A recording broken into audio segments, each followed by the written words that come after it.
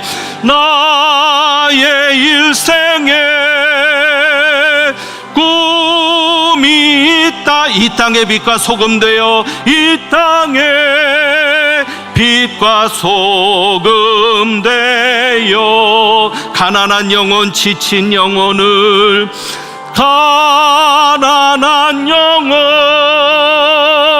지친 영 주님께 인도하고픈데, 주님께 인도하고픈데, 나의 욕심이, 나의 못난 자가, 나의 욕심이 나의 못난 자, 언제나 커다란 짐 되어, 언제나 커다란 짐 되어 나를 짓눌러 마음을 공곡해 하니, 나를 짓눌러 마음을 곤곡해. 예수여 나를 도와주소서. 예수여 나를 도와주소서.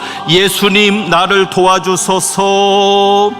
예수님 나를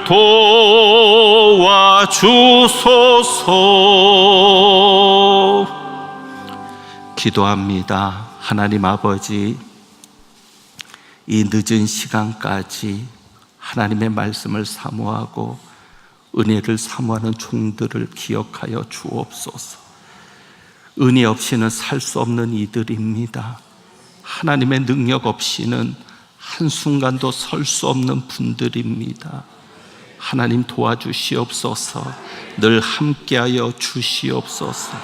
에녹과 동행하셨던 것처럼, 노아와 함께 하셨던 것처럼, 요셉과 함께 하셨던 것처럼 주님 도와주옵시고, 무엇보다 오늘 주님 앞에 314장을 드렸는데 주님을 더욱 사랑할 수 있게 하여 주옵시고, 다만 내 비는 말 내 구주 예수를 더욱 사랑이라 하셨으니 예수님을 더 사랑하는 것이 유일한 기도 제목이 될 수 있도록 은혜 베풀어 주옵소서. 우리가 귀하고 복된 자리에 함께 있음을 감사하고 천국까지 이어지는 귀한 만남 되게 하실 줄 믿사오며, 우리 주님 예수 그리스도의 이름으로 기도하옵나이다. 아멘.